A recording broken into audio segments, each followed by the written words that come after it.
தமிழகத்தில் முதல் முறையாக மின்சார குளிர்சாதன பேருந்து இயக்கத்தை துணை முதலமைச்சர் உதயநிதி ஸ்டாலின் கொடியசைத்து துவக்கி வைத்தார். இந்த மின்சார குளிர்சாதன பேருந்துகளின் சிறப்பு அம்சங்கள் என, மின்சார குளிர்சாதன பேருந்து எப்படி இருக்கிறது என எமது செய்தியாளர் குமார் வழங்கிடும் தகவல்களையும் பொதுமக்களின் கருத்துக்களையும் பார்க்கலாம்.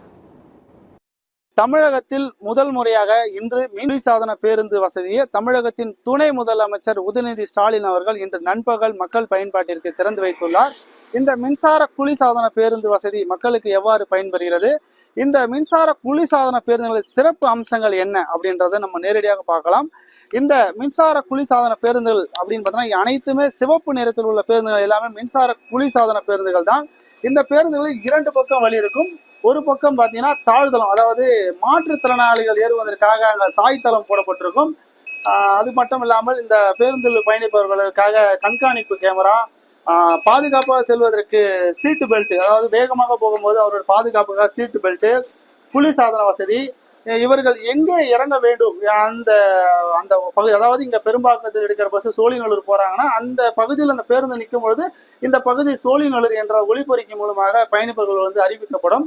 அது மட்டும் இல்லாமல் இந்த பேருந்து இந்த மாதிரி எதிரெதிரே, அதாவது இது மாதிரி பார்த்தீங்கன்னா ரயிலில் தான் நீங்கள் பார்த்துருப்பீங்க, நேரு நேரம் அமர்ந்து போவார்கள். பேருந்திலும் அது மாதிரி அமரப்பட்டுள்ளது.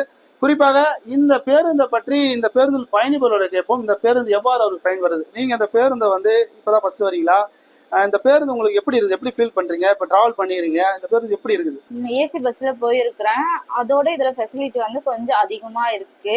கேமரா இருக்கு, சீட் பெல்ட் இருக்கு, சார்ஜர் ஒயர் இருக்கு. அப்புறம் எதனா எமர்ஜென்சினா கனெக்ட் பண்றது இங்க பட்டன் இருக்கு. அலாரம் டிரைவர் அங்கிளுக்கு தெரியும்.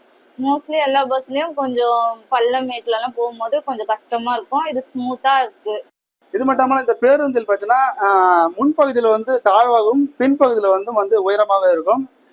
முதியவர்கள், மாற்றுத்திறனாளிகள் அவர்கள் அவருக்காக முன்பகுதி கொடுக்கப்பட்டுள்ளது. பின்பகுதி பாத்தீங்கன்னா பொதுவான மக்கள் எல்லாருமே அதுல பயணிக்கலாம். இங்க ஒரு நபர் இருக்காரு. இந்த பேருந்து நீங்க பயணிச்சிருக்கீங்க, எப்படி இருக்கு? பெரும்பாக்கத்துல இது வரைக்கும் ஏசி பஸ்ஸே இல்ல. இந்த பஸ்ல பாத்தீங்கன்னா நல்ல ஃபெசிலிட்டிஸ் நிறைய இருக்கு. ஒரு சீட்டுக்கு கீழேயும் சார்ஜர் ஒயர் போடுற மாதிரி, எமர்ஜென்சி இல்ல போன் சுவிட்ச் ஆஃப்னா சார்ஜ் போடுற மாதிரி சார்ஜர் ஒயர் கொடுத்துருக்காங்க. அதே மாதிரி ஏதாவது ஒரு உடம்பு சரியில்லைனாலும், இப்ப யாருக்குன்னா ஏதாவது ஒரு எமர்ஜென்சினாலும் அலர்ட் இது பண்ற மாதிரி கீ கொடுத்துருக்காங்க. அதே மாதிரி இப்போ சில பேர் ஒரு ஸ்டாப்பிங் நிக்கிறதுக்கு மறந்துடுவாங்க. கண்டக்டர் கிட்ட கேட்பாங்க எந்த ஸ்டாப்பிங் இருக்கு அப்படின்னு. இங்க அலௌன்ஸ்மெண்ட் இருக்கு. ஒரு ஸ்டாப்பிங்கும் அலௌன்ஸ் பண்ற மாதிரி இருக்கு. அது நிறைய ஃபெசிலிட்டிஸ் இருக்கு. நல்லா இருக்கு, சில்லுன்னு. சத்தியம் செய்திகளுக்காக மின்சார பேருந்திலிருந்து செய்தியாளர் குமார்.